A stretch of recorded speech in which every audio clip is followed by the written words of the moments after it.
안녕하십니까. 안녕하세요.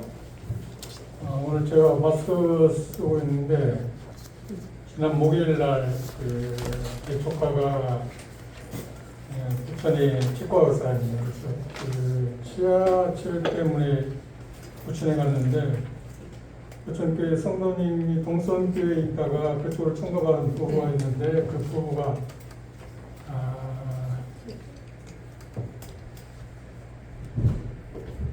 다른 분 소개해가지고 피부과에 가서 치료를 좀 받았는데 얼굴이 많이 상처가 많습니다. 그래서 마스크를 썼습니다. 이해해 주시기 바랍니다. 오늘부터 새로운 주제를 갖고 할 말씀을 생각하고 싶습니다. 먼저 본문을 보십시다. 고린도후서를 보십시다.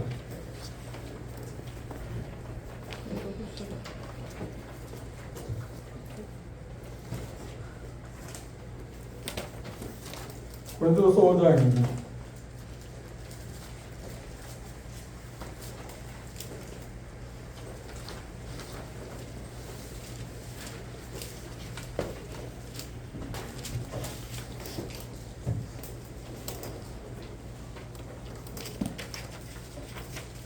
고린도서 5장 9절부터 11절까지 3절밖에 안 되기 때문에 함께 읽도록 하겠습니다. 고린도서 5장 9절부터 11절까지입니다. 잤으면 함께 읽도록 하겠습니다. 9절입니다. 시작. 그런즉 우리는 누가 어떻게 싸우든지 주를 불쾌하는 자를 경성하라. 이는 우리가 반드시 그리스도의 심판대 앞에 드러나 각각 선악간에 그 몸을 행한 것을 따라 받으려 하냐. 우리가 주의 두려우심을 알므로 사람을 권하노니 우리가 하나님의 알려졌고 또 너희의 양에도 알려졌기를 바라라. 같은 표현을 로마서 14장 보십시다. 앞으로 넘기셔서 로마서 14장입니다.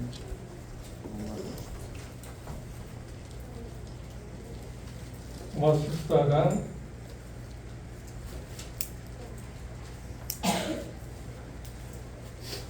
10절부터 12절, 역시 10절, 11절, 12절 함께 읽도록 하겠습니다. 로마서 14장 10절입니다. 시작. 네가 어찌하여 내 형제를 판단하느냐? 어찌하여 내 형제를 업신여기느냐? 우리가 다 하나님의 심판대 앞에 서리라. 기록되었을 때 주께서 가라사대 내가 사랑하노니 모든 무릎이 내게 꿇을 것이요 모든 혀가 하나님께 자백하리라 하였느니라. 이러므로 우리 각인이 자기를 하나님께 직구하리라. 오늘 여러분들이 그 팜플렛 하나씩 받았을 겁니다. 그걸 펴보시기 바랍니다. 이번 달부터 주님 허락하시면 여기 나와 있는 것처럼 그리스도의 심판대에 대해서 그리스도의 심판대라는 주제를 갖고 주어지는 시간만큼 계속 접근해보고 공부해보고 싶은 생각이 있습니다. 이 그림을 잠시 후에 제가 설명해 드리기로 하고요. 이 땅에서 우리가 하는 모든 일이 구원받고 나서 하는 일도 마찬가지고요. 물론 그리스도의 심판들은 구원받은 사람들이 이 땅에서 구원받고 난 이후에 하는 일들이 관련되어 있습니다. 그러나 이 땅에서 우리가 하는 사람들이 하는 모든 일들이 미래에 우리가 영원히 경험하게 될 그리고 어떻게 연결되어 있는가를 보여주기 위해서 하나님께서는 우리 주님께서 놀라운 진리를 두 가지 딱 이야기했습니다. 그러니까 이 두 가지 진리는 모든 사람들이 영혼을 어디서 보낼 것인가, 어떻게 보낼 것인가 하는 것에 대해서 말하는 그 진리입니다. 그런데 여기 도표에 쓰는 것처럼 그리스도의 심판대는 첫 번째 로마 숫자로 크게 써 있는 그리스도의 심판대가 있고, 이 중간에 보면 여기 이쪽에 로마 숫자로 크게 일로 써서 그리스도의 심판대 있고, 이쪽 좌측편에는 우측 그림에서는 우측에 2번 큰 벽보다 심판이 있습니다. 그 그것은 믿지 아니하는 사람들이, 아담 이후로 믿지 않은 모든 사람들이 받게 될 심판에 대해서 언급하고 있습니다. 그 심판의 시차가 얼마냐면 약 1000년이라는 시간 후에 그런 일이 있다라고 이야기하고 있습니다. 그건 잠시 후에 좀 더 설명하기로 하고요. 이 주제에 대해서 그리스도의 심판대, 그러니까 거듭난 우리들에게 관계된 겁니까? 그것에 대해서 생각하고자 하는 목적이 딱 두 가지 있습니다. 뭐 세 가지로 표현할 수도 있는데 두 가지로 제가 정리했습니다. 그것은 지금 우리가 이 땅에 사는 모든 일들이 영원한 어떤 그 존재감을 준다, 중요하다는 것을 갖게 함으로, 확신을 갖게 함으로 말미암아서 오늘의 우리의 삶을 조금 다른 방향으로 살아가야겠다고 하는 마음을 갖도록 하기 위해서입니다. 우리는 뭔가 지금 나태한 삶을 살고 있습니다. 저도 마찬가지고, 제가 여러 지역을 순회 사역을 하면서 형제자매들의 삶을 지켜보면 정말 나태합니다. 뭔가 세속적인 말로 말한다면 나사 하나 빠졌다고 표현하는가요? 뭔가 그렇지 않은 사람도 있지만, 형제자매도 있습니다. 대개가 그렇게 좀 뭔가 풀려있는, 좀 다르게 살아야 할 사람들인데 그러지 못한 것 때문에 마음 아파하는 일들이 많이 있습니다. 그래서 좀 다른 방식으로, 다른 방향으로 좀 다르게 살 수 있도록 돕기 위해서는 이 질의가 대단히 중요하다고 생각했습니다. 두 번째, 그리스도의 심판대에 대해서 좀 더 깊이 배움으로 말미암아서, 연구하고 접근함으로 말미암아서 우리의 의식의 변화와 삶의 변화를 위해서입니다. 이걸 공부함으로 인해서 우리가 좀 변화될 수 있을 거라고 제가 확신합니다. 저도 마찬가지고, 오래전에 이 주제에 대해서 제가 연구하고 수양의 기간 동안에 이야기한 게 있는데 오래됐습니다. 그런데 다시 한번 이 주제에 대해서 생각하는 게 좋겠다 생각해서 지난 수요일부터 용인교회에서는 이 주제에 대해서 공부를 시작했습니다.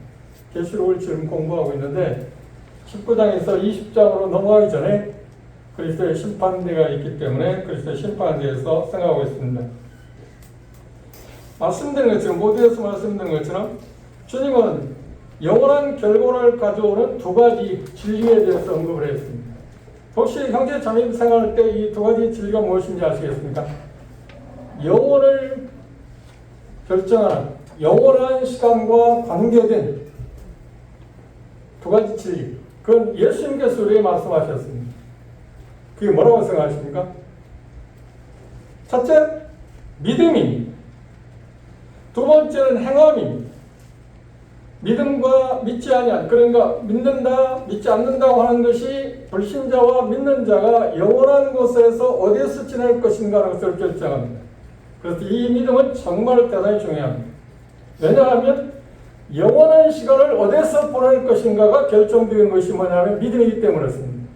믿음을 가진 사람들은 성경에서 말하고 있는 것처럼 아버지 집, 저는 아버지 집이라고 그렇게 말합니다. 천국이라는 말을 잘 사용하지 않습니다. 언젠가 제가 간증을 한 기억이 나는데 2000년 1월 4일 그 폐암, 그러니까 오진이었습니다. 폐암 선고를 받고 나서 그 기간 동안에, 오진이라는 말을 듣기까지 그 기간 동안에 천국에 대해서 제가 생각했었는데, 천국이라는 단어, 하늘나라 천국이라는 단어가 제게 있어서는 좀 막연했습니다. 그리고 추상적인 말처럼 보이고, 그런데 그 기간 동안, 13일의 그 기간 동안 하나님께 제게 천국보다는 아버지 집이라고 하는 것을 생각함으로 말미암아 제 마음 가운데 안도감을 갖게 했습니다. 그래서 그때부터 저는 아버지 집이라고 표현을 합니다. 천국이라는 표현보다 아버지 집은 왜 제 마음에 안도감을 줬을까요? 아버지 집은 바로 내 집이기 때문에 그렇습니다. 천국은 마치 추상적이어서 내 집과 내가 가야 할 곳이 아닌 것처럼 은연중에 그게 생각되지만, 아버지 집은 내가 가야 할 곳이기 때문에 내 마음 가운데 안도감을 줬습니다. 그래서 아버지 집이라고 이야기합니다. 그걸 여러분들이 이해하시면 좋겠습니다. 그리고 두 번째가 뭐냐면 우리가 행하는 일들입니다. 우리가 행하는 일이라는 것은 믿는 사람이나 믿지 아니하는 사람들이나 모두 다 자기들이 행한 것에 따라서 받는다. 행한 것에 따라서 받는다. 그런데 우리에게 지금 중요한 게 뭐냐면 우리가 거듭난 이후에 어떻게 행하느냐에 따라서 영원한 시간을 어떻게 보낼 것인가가 결정되는데 전혀 그렇게 생각지는 않습니다. 구원받았으면 우리는 천국 가겠지. 아니 천국 가겠지 아니라 천국 갈 거야. 그러면 천국 가서 어떻게 살 것인가 하는 것에 대해서 막연하지 않나요? 그런데 영원한 시간을 어떻게 어느 곳에서 보낼 것이냐도 중요하지만 그곳에서 어떻게 보낼 것이냐 하는 것은 더 중요하지 않나요? 다시 말하면 이 땅에서 태어나서 건강을 유지하고 사는 것도 대단히 중요하지만 그 건강을 유지하고 살면서 어떻게 살느냐는 것이 더 중요하지 않나요? 건강한데 삶이 형편없이 산다고 하면 그건 삶이 보람된 삶은 아니잖아요. 삶의 길이가 짧을지라도 어떻게 사느냐에 따라서 그 삶의 질이 달라지는 것처럼 우리가 아버지 집에 가겠습니다. 갈 것입니다. 구원받은 사람들. 그런데 그곳에서 우리는 어떻게 삶을 살 것인가 하는 것이 이 땅에서 구원받은 이후에 어떻게 살았느냐와 관련되어 있다고 하는 것. 그게 만인의 사실이라면 주님께서 그걸 말씀하셨다고 하면 우리는 오늘부터 우리가 어떻게 삶을 살아야 할 것인가에 대해서 우리는 경각심을 가져야 할 거하고 특별히 정말 깊이 생각해 봐야 할 과제가 아닌가 그렇게 생각합니다. 다시 말씀드립니다. 예수님께서 영혼과 관계에서 두 가지 진리를 말씀하셨는데 그 첫 번째 뭐라고요? 믿음. 믿음은 뭐라고요? 그 믿음은 예수 그리스도를 믿느냐 믿자에 따라서 영혼은 어떤 곳에 가서 삶을 살 거냐? 아버지 집이냐? 반대로 지옥이냐? 이게 결정됩니다. 믿음의 진리는 대단히 우리에게 중요한 문제입니다. 왜냐하면 믿지 않은 걸 때 예수 그리스도가 하나님을 대적하고 예수를 믿지 않게 되면 결국은 어떻게 지옥에서 영원한 시간을 보내야 한다는 겁니다. 그러면 지옥에서 영원한 시간을 보낼 텐데 구원받기 전에 구원받지 않은 삶을 때라도 이 세상에서 어떻게 삶을 살았냐에 따라서 각각 그 행위에 따라서 지옥에서도 고통의 정도의 차이가 따르라고 예수는 분명히 말씀하셨습니다. 그런데 우리는 일상에서는 지옥은 다 고통스럽겠지. 물론 다 고통스럽습니다. 그런데 믿지 않는 사람들도 불신자들도 이 세상에 살면서 자기들이 행한 죄값에 죄의 경중에 따라서 지옥의 고통의 정도가 다르다고 예수님은 우리에게 말씀하셨습니다. 차후에 우리가 보물을 찾아볼 것이고 천국도 마찬가지입니다. 아버지 집도 마찬가지입니다. 구원받은 사람 모두 다 아버지 집에 갈 것입니다.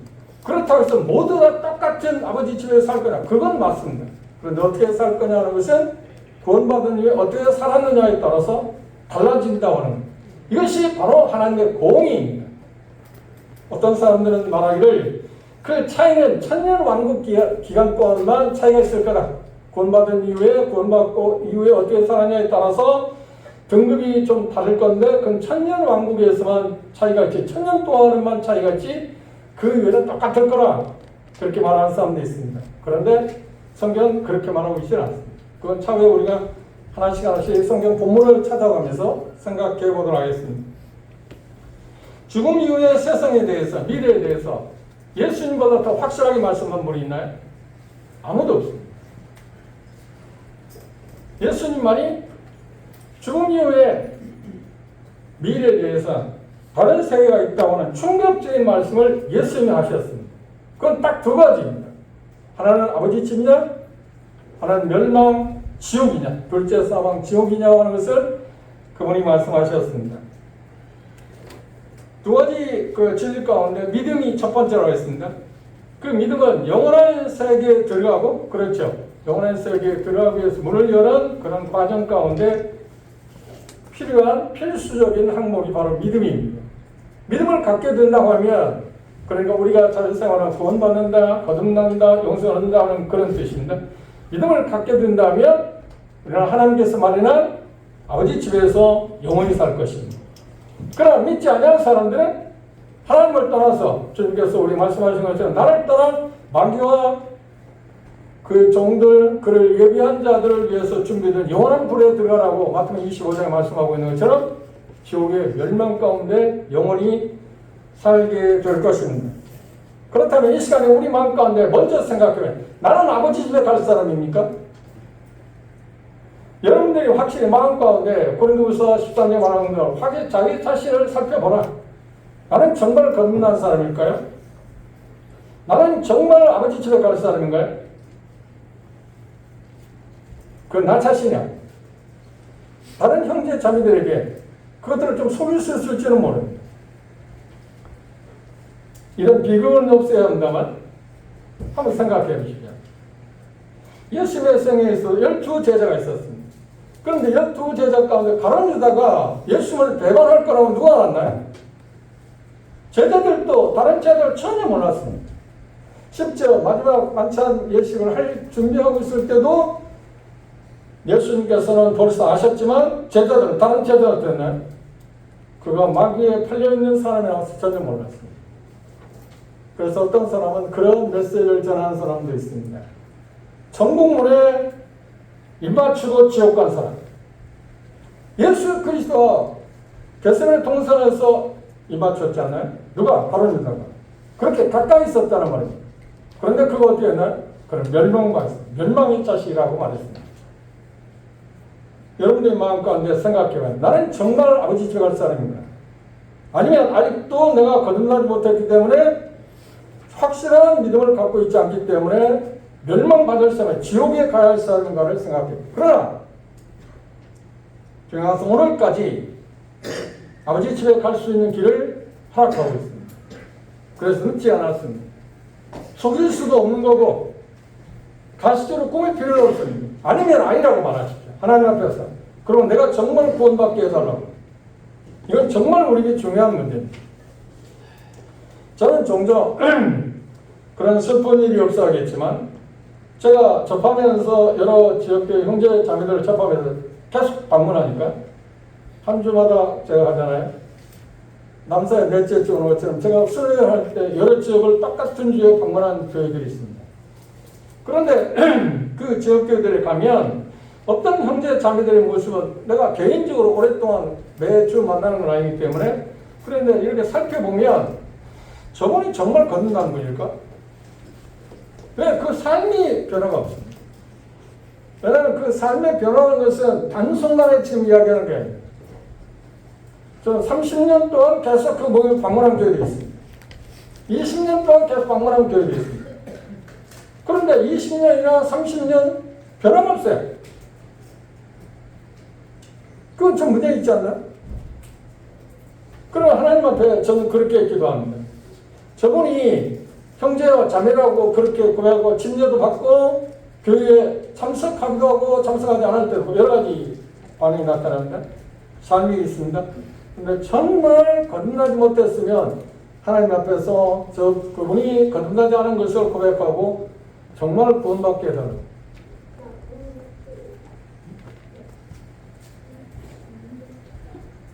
두 번째, 행함에 대해서 생각해 보죠. 행함이라고 하는 것은 여기 이야기하고 있는 것처럼 어떻게 살았느냐에 따라서, 그러니까 구원받고 나서 어떻게 살았느냐. 구원받지 않은 사람은 어떻게 살았느냐가 그렇게 중요한 거 아니겠죠. 그렇죠. 결국은 어떤 거예요? 결국은 멸망받게 될 것이다. 그러나 구원받은 우리들에게 있어서 구원받고 나서 우리가 어떻게 살았느냐에 따라서 우리의 삶이 다를 거라고 하는 거예요. 어디서? 영원한 세계에서, 아버지 집에서. 한번 생각해 보시죠. 그것에 대해서 부당하다고 생각하는 사람도 있습니다. 예수 믿고 나서, 거듭나고 나서, 자기 열심히 돈을 벌고, 지금 예를 들어서 말하는 건데, 최선을 다해서 하나님 앞에 헌신적인 삶을 사는 사람이 있습니다. 우리 가운데 그런 사람이 있을지 없을지는 모르는데, 아직은 그런 문화는 아닙니다. 선교할 위급한 상황은 우리는 아니잖아요. 그런 문화는 아닌데. 그러나 교회 사면 수많은 사람들이 믿음 때문에 순교를 당했습니다. 목숨을 내놓았습니다. 그분들하고 그렇게 산 사람, 성실하게 신실하게 주님을 사랑하고 사랑하는 형제자매들하고 구원을 받았지만 마치 디모데후서 4장이 나오는 것처럼 바울 곁에 있었던 데마라는 사람 아시잖아요. 그는 대단히 충실한 사람이었습니다. 그는 지도자였어요. 그런데 바울은 뭐라고 하는가요? 그는 세상을 사랑하여 나를 떠났다. 그분하고 주님을 위해서 열심히 산 사람하고 보상이 그가 삶을 누리는 것이 똑같아야겠습니까? 그건 하나님의 공의가 아닙니다. 공평한 게 아닙니다. 부정적인 면에서 지금 역사상 그 독재자들, 악인이라고 표현하던 같은 독재자들이 많았습니다. 근데 제가 알기로는 히틀러가 600만의 유대인들을 학살했다. 600만의 사람을 죽였다는 것은 상상도 못하는 일 아닌가요? 그런데 히틀러보다 더 많은 사람을 죽인 장본인이 있습니다. 누군지 아세요? 중국의 인물. 생각해보세요. 한 사람 죽이는 것도 살인죄 때문에, 그렇죠? 형벌을 받지 않나요? 그런데 수많은 사람들을 죽이고도 그들은 죽음을 어떻게 하냐? 정말 잘 죽었어요. 인간적으로 볼 때 잘 죽었어요. 쉽게 말하면 오늘날 뭐 암을 걸려서 죽는다든지 그런 것도 아니고 깨끗하게 평생 동안 호의호식하며 살다 죽었어요. 그러면 생각해 보십시오. 그들에 의해서 억울하게 죽은 사람의 죽음을 어떻게 가르칠 것인가?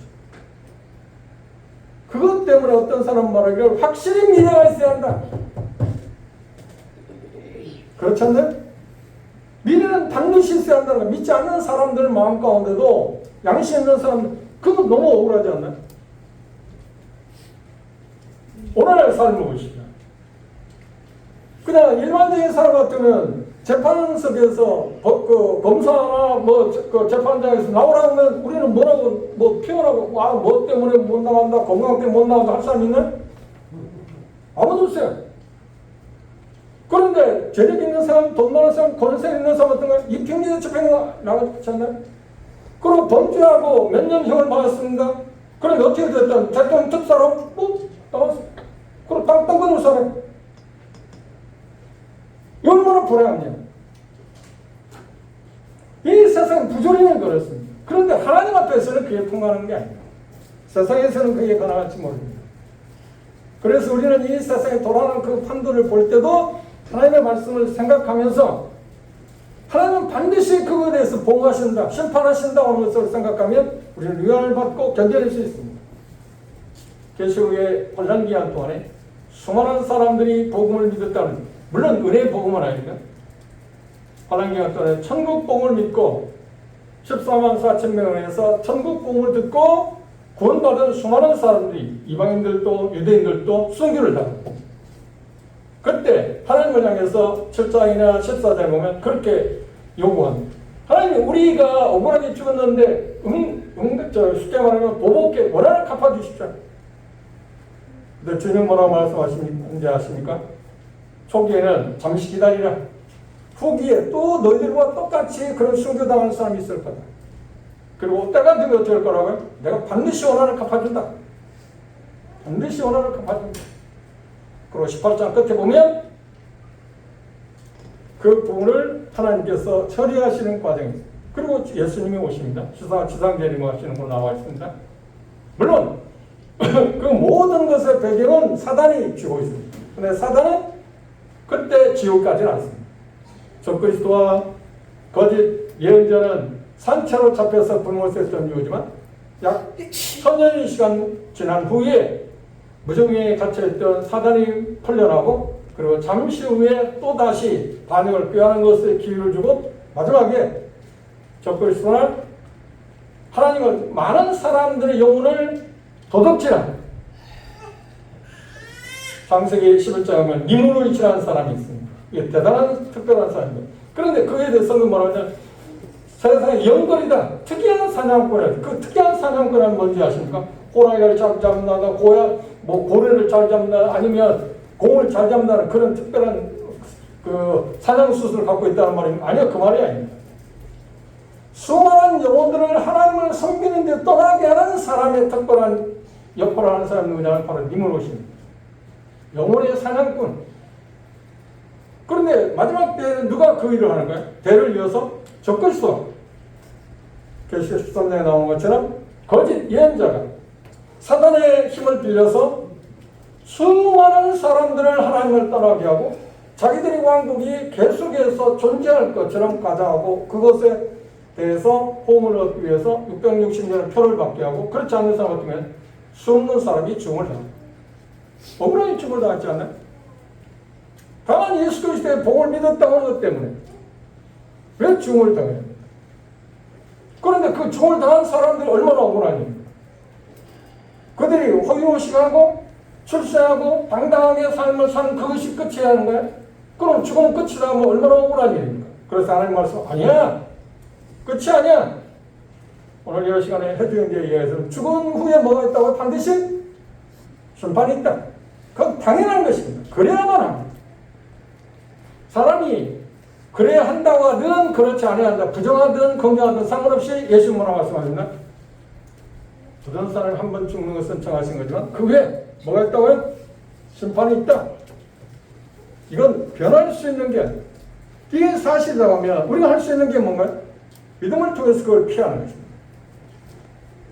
그걸 하나님께서 우리에게 기회를 주셨으니 우리의 수단을 마련해 놨으니 그걸 받아들이지 않으면 어떤가요? 자기 스스로가 결정했기 때문에 그에 대해서 자기가 책임을 져야 돼요. 기억해야 할 것은 지금 주제가 그리고 심판인데 우리가 기억해야 할 것은 우리가 삶을 살아가면서 구원받은 후에 어떻게 살 것이냐 하는 것은 영원한 시간에 우리가 어떻게 보낼 것인가 삶의 질이 어떤 것인가를 결정한다고 하는 생각을 하시면 우리가 충격을 받지 않을 수 있습니다. 아버지 집에서 여러분들은 쉽게 말하면 여러분이 아는 것처럼 천국에서 여러분 어떻게 살기를 원하십니까? 천국과 똑같이 동등하게 모든 걸 누릴 거라고 생각하십니까? 그건 착각입니다. 왠지 아세요? 하나님의 공의가 말씀드렸잖아요. 대만같이 세상을 사랑하는 사람하고 떠나간 사람하고 바울처럼 모든 것을 평생 주님을 위해서 그 어떤 것 세상에서 누구보다도 영혼을 누릴 수 있는 모든 것을 누릴 수 있는 사람인데 예수님을 위해서 삶을 살아 그렇게 억울하게 순교한 그분하고 차이가 똑같다고 하늘나라에서 똑같다고 하면 이거 얼마나 차이가 억울하니. 그래서는 안 되지 않나요? 하나님의 공의는 그걸 말하고 있잖아요. 반드시 차이가 있다. 그걸 제가 설명해 드릴 것입니다.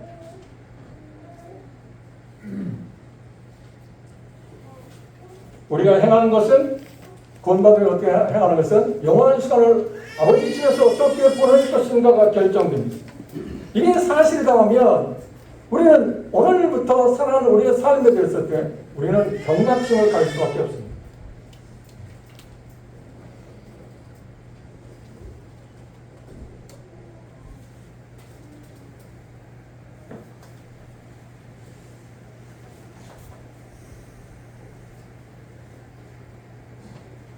영원한 삶을 어디에서 보낼 것이냐? 그건 믿음과 관련되어 있습니다. 아버지 집에서 보낼 거냐? 아니면 지옥에서 보낼 거냐? 그것은 우리가 이 땅에서 예수 그리스도를 믿을 거냐? 예수 그리스도를 믿지 않았느냐에 따라서 결정됩니다.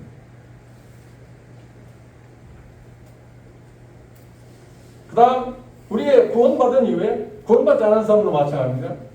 그들이 계시로 구원받지 않은 사람들은 여기 도표에 나오는 것처럼 의인들의 악인들의 심판석이라고 그랬습니다. 백보자 큰 백보자 심판이라고 했는데 거기에는 믿지 아니한 모든 사람들이 다시 살아나서 예수님 앞에 나와서 심판을 받습니다. 그래서 그 심판을 받는 것은 지옥에서 어떤 고통의 정도를 느낄 것이냐 누릴 것이냐가 결정됩니다. 그런데 그 표현까지 말하면 각각 그 행한 것 그리스도인들에 대해서도 뭐라고 했냐 거듭난 우리들에 대해서도 로마서 14장이나 방금 읽은 고린도서 10장은 각각 그 몸으로 행한 것 선악간에 행한 것에 따라서 받게 될 거라고 이야기했습니다. 행함은 대단히 중요한 문제입니다. 구원받았으니까 끝이라고요? 아니요. 그 시작에 불과한 겁니다. 우리는 한때 지금은 그의 그런 말이 하는 사람이 없어 보입니다만 생각이 그렇게 하는 사람이 있을지 모릅니다.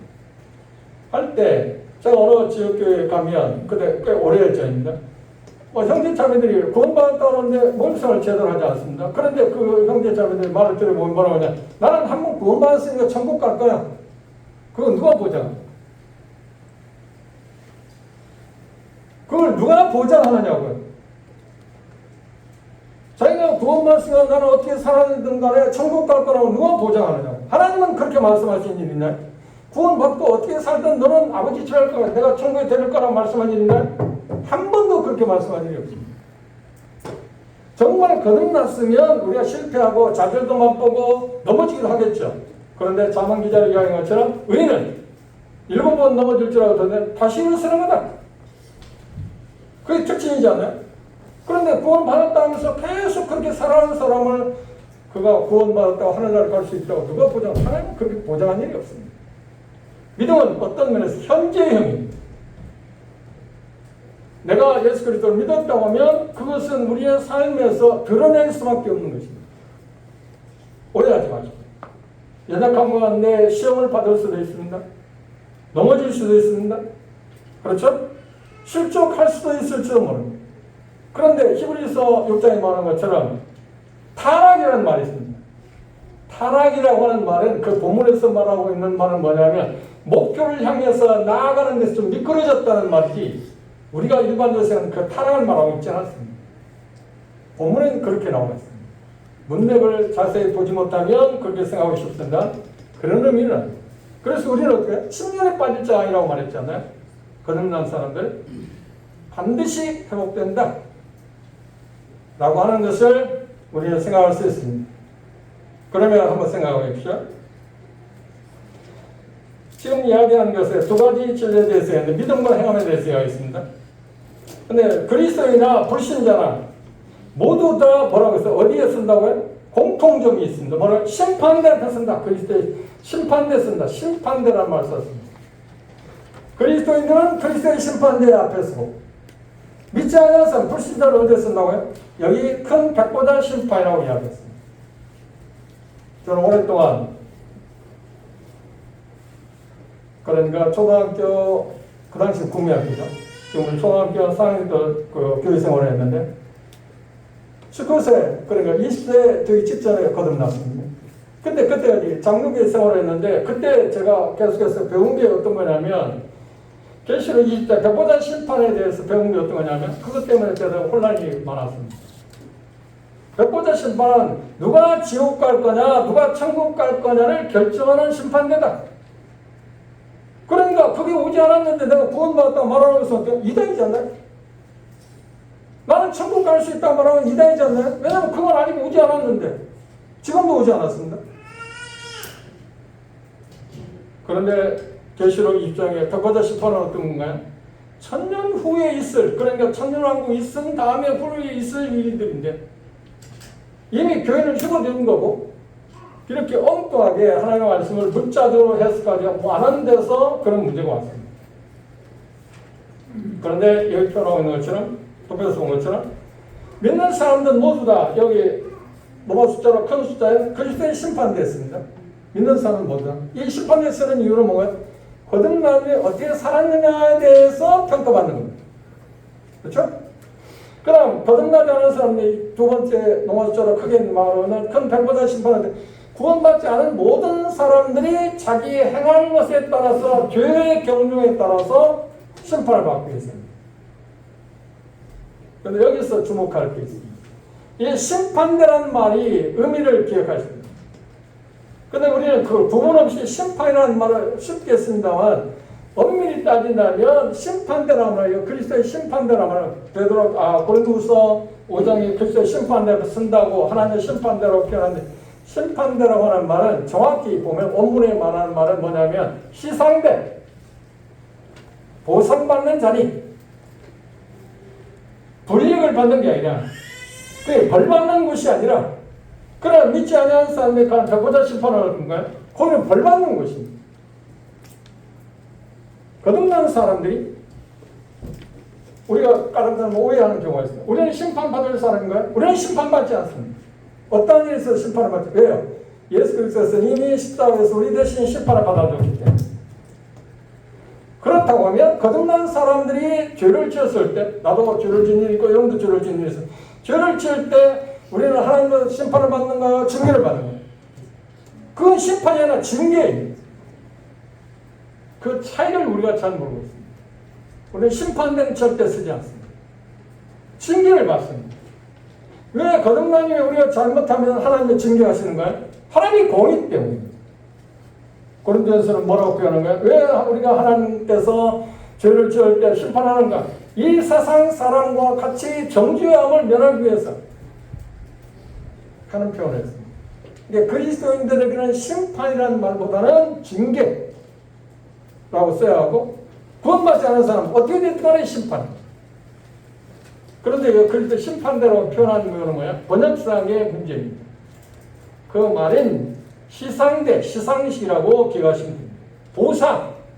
거듭난 이후에 어떻게 살았냐에 따라서 보상 막는 자리. 예수님께서 우리에게 자주 말씀하셨습니다. 어떻게 살 거냐에 따라서 내가 그걸 갚아주겠다. 차후에 그 부분들을 하나씩 하나씩 우리가 볼 것입니다. 그러면 믿음을 가졌냐 갖지 않았냐에 따라서 어떻게 삶을 살았냐 살지 않았냐 잘못 살았냐에 따라서 영혼에 결정한다. 영혼을 결정한다. 그걸 생각해 보세요. 영혼이 얼마일까요? 그래서 지금 제가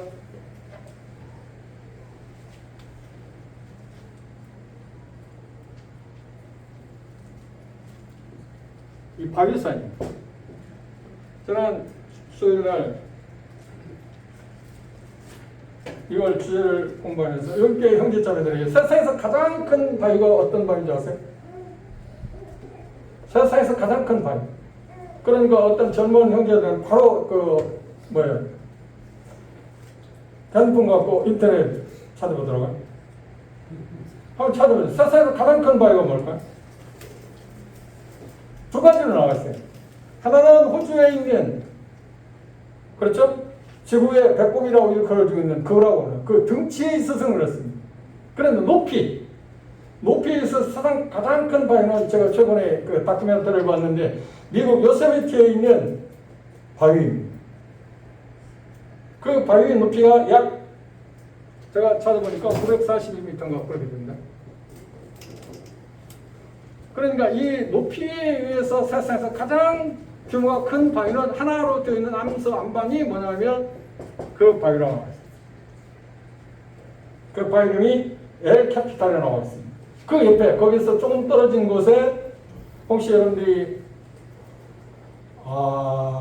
운동한다든지 할 때 입는 옷 가운데 그 모습이 비슷하게 그 형상을 따라서 그걸 만들었다고 하더라고요. 그 산에 있습니다. 해프본 돔이라고 하는. 딱 잘라져갖고 반쪽으로 이렇게 생긴 거. 그걸 보면 그 마크, 옷, 스포츠 용품 가운데 마크가 거기에서 보고 그걸 만들었다고 하더라고요. 그런데 그건 훨씬 적고, 이 산이 훨씬 높은 산이고, 바위로 되어 있습니다. 순전히 암만으로 되어 있습니다. 예를 들어서, 마태복음 16장에 베드로에게 네가 반석이 될 거라고 이야기했습니다. 그 반석은 조그마한 돌이고, 그러면 내가 반석 위에 세워나갈 때 이 반석을 말합니다. 예수님 자신. 전혀 요지부동 바꿀 수 없는. 그런데 영혼을 지금 제가 설명하고 있어 그랬습니다.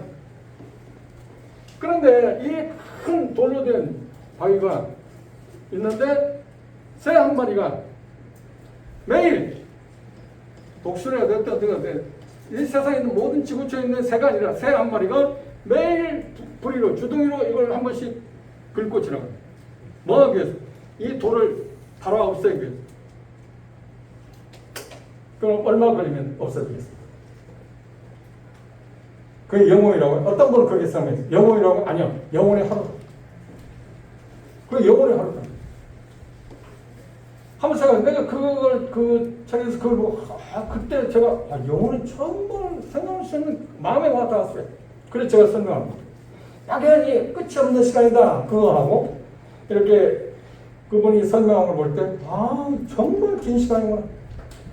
그 시간을 어디서 보낼 거냐는 거예요. 그 시간을 어떻게 보낼 것이냐, 어디서 보낼 것이냐는 것은 믿음에 의해서 좌우되고, 어떻게 보낼 것이냐는 것은 우리의 행한 것에 의해서 좌우됩니다.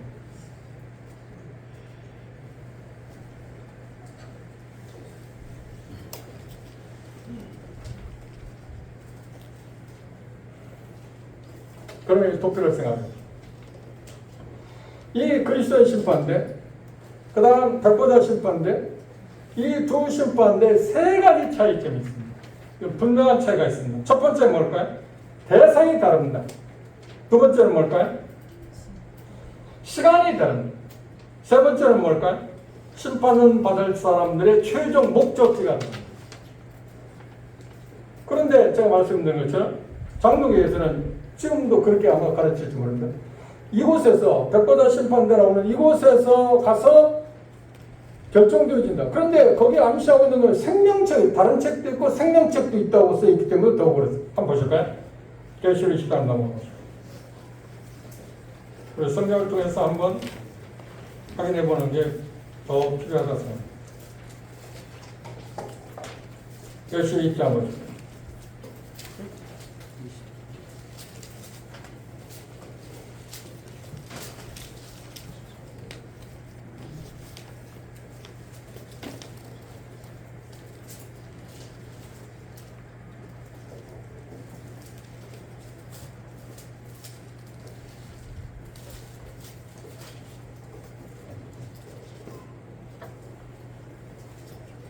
십 11절부터 보겠습니다. 계시록 20장 11절부터 함께 읽어봅시다. 시작.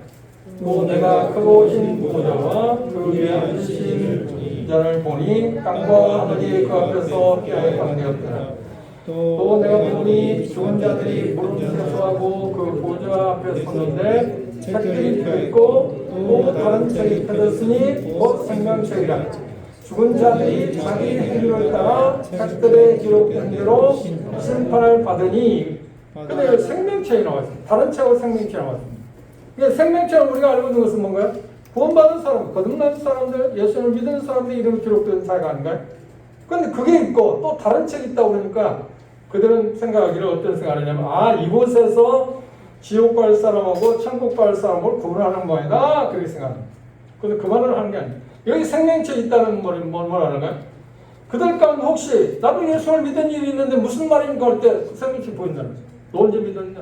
이 기록이 없다. 이름이 없다. 그걸 증명하기 위해서 있는 거죠. 거기에서 이 백보자 심판에서 천국 갈 사람이냐 지옥 갈 사람을 결정하는 게 아니고, 그리고 여기 나오는 사람들 보니까 다 죽은 자들, 아직 부활하지 않은 사람. 그런데 앞에서 보면 거듭난 사람들, 구약의 성도들도 마찬가지고 신약의 교회가 맨 처음 부활합니다. 그 다음 구약 성도들 환란기한테 구원받은 사람들 이 시간이 오기 전에 다 이미 부활했습니다.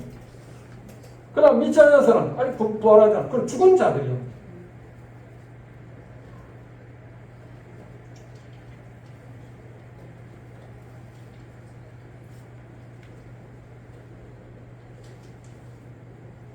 자, 그러면 제가 대상이 다라고 그랬습니다.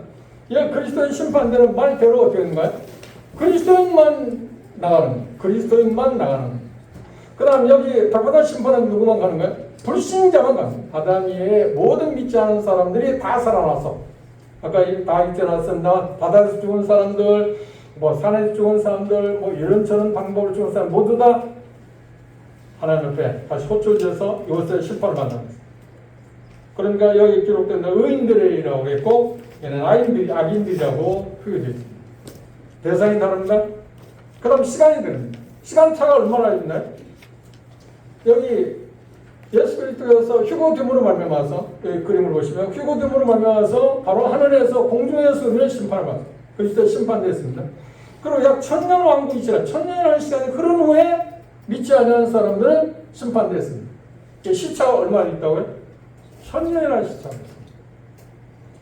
그 다음 세 번째 차이가 어떤 거라고 하냐? 그들이 각각 가는 곳이 다르다는 겁니다.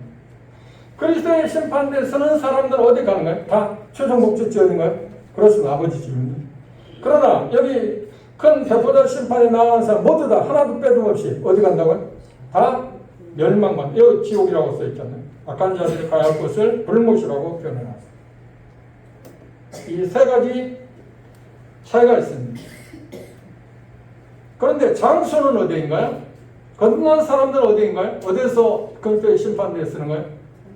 시상대에 쓰는가요? 공중에서. 우리가 휴가짐과 동시에 공중에서 그리스도의 심판대가 끝나면 바로 어떻게 혼인 예식이 있습니다.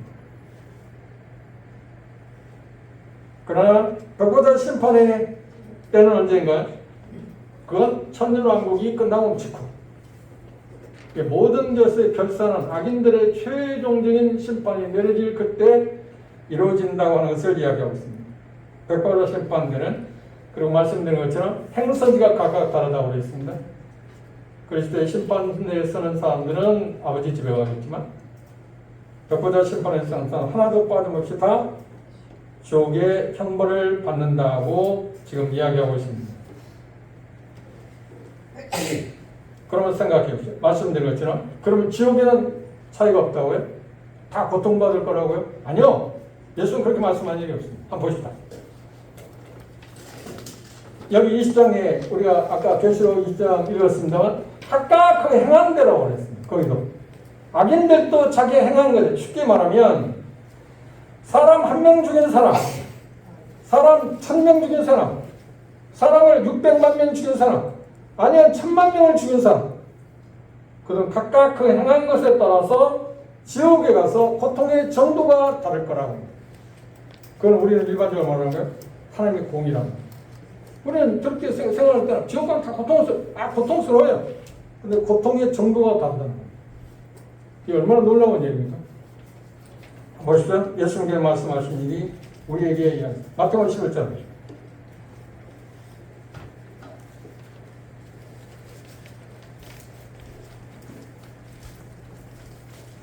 (20절부터) 보겠습니다. 마태복음 11장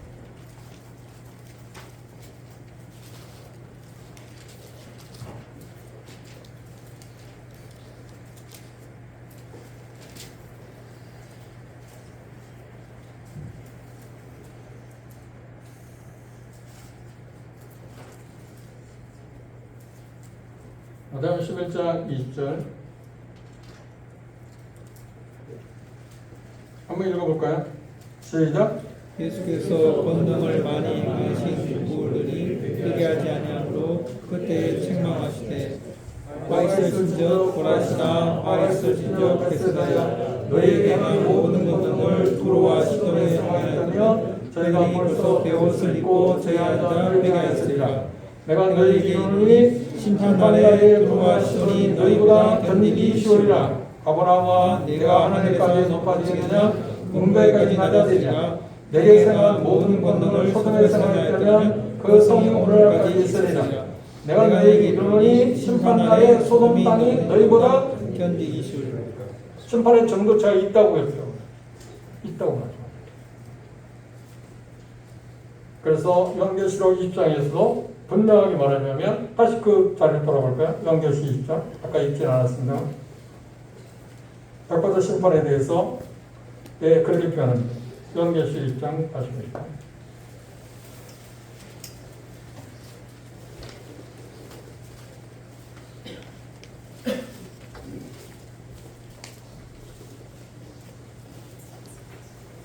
(13절입니다) 요한계시록 20장 13절 바다가 그 가운데서 죽은 자들을 내어주고 또 사망과 공부도 그 가운데 죽은 자들을 내어주매 각 사람이 자기의 무엇으로?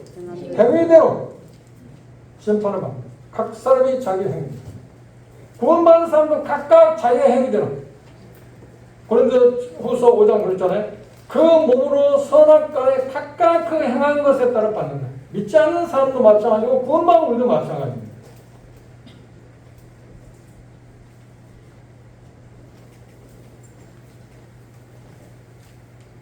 지금 나는 어떤 심판을 받게 될 겁니까? 오늘 끝이라고 하면 나는 어떤 심판을 받게 될까요? 그리스도의 심판석이 나가는 사람인가요? 아니면 천년이 푸른 후에 백보자 심판대에 나갈 사람인가요? 이게 무엇으로 결정된다고요? 믿음 여부입니다. 다시 한번 생각해 봅시다. 나는 정말 거듭난 사람입니다. 나는 거듭났다는 말, 지금 오늘부터 시작하는 주제대로 그리스도의 시상대에 나와요. 그러나 그렇지 않다면 백보자 심판대에 나와요.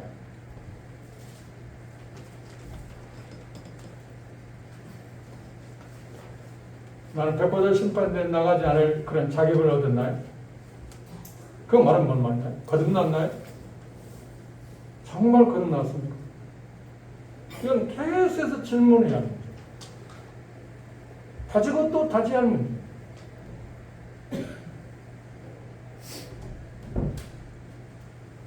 이 질문 계속해서 묻고 또 물어도 손해가 없는 이야기 아닌가요? 그렇다고 해서 내가 구원받는 것을 의심하라는 말이 아닙니다. 다지면 다질수록 확실한 사람은 더 견고해지지 허물어지지 않잖아요.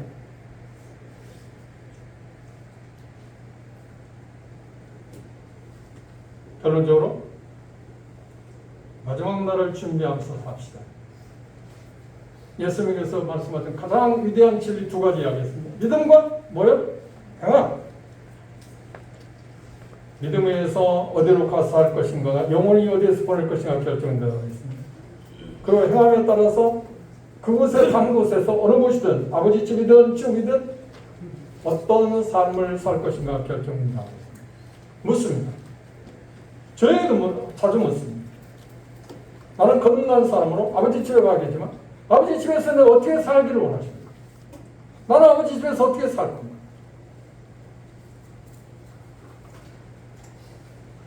오늘 여러분들이 어떻게 생각하는지 모르지만 제가 특별히 남사교회 와서 예배 드리는 시간 가운데 오늘 참 하나님 제가 보기에 그렇습니다. 하나님이 무엇일지 모릅니다. 대단히 감동적인 예배 시간이었다고 생각합니다. 하나님 앞에 예배하는데 형제들이 준비 없이 하나님께 예배하는 시간들이 있습니다. 그리고 어떤 형제들은 매주 준비하고 예배를 드립니다. 그건 뭘 이야기하는 거예요? 그것도 우리가 나중에 뭘 심판하냐, 뭘 갖고 체크하느냐, 체크리스트를 우리가 생각할 때 말하겠지만 그것 자체도 어떤 거냐면 하나님 예수님 평가 기준 가운데 하나입니다. 한 주 동안 내가 예배를 준비하면서 하는 거하고 예배 준비하지 않고 아무 길에 살다가 예배 시간에 참석하고 똑같이 하는 참석 전혀 다르지 않나요? 우리 정말 정신 차려야 돼요. 좀 다르게 살아야 할 겁니다. 그러지 않나요? 영혼을 바라봅시다. 영원한 시간 생각했잖아요. 이게 다 없으면 얼마나 걸리겠냐고. 근데 그것이 영혼이 아니고 영혼의 하루라고 하잖아요. 그 시간을 어디에서 보낼 겁니까? 어떻게 보낼 것입니까? 제 마음이 간절한 건 저 자신을 빼놓을 수 없습니다. 저도 그렇고 우리 남사교회 모든 형제, 거듭난 모든 형제 자매들이 그 나라에 가서 아버지 집에 가서 보다 잘했다 칭찬받는 그런 삶을 살기 하기 위해서 오늘 이 말씀을 생각했습니다. 그리고 이 주제에 대해서 계속 나아가겠습니다. 기도하시면서 여러분 마음을 기울일 수 있으면 좋겠습니다. 기도 마치겠습니다. 제가 올 때마다 이 목표를 꼭 가지고 오십시오.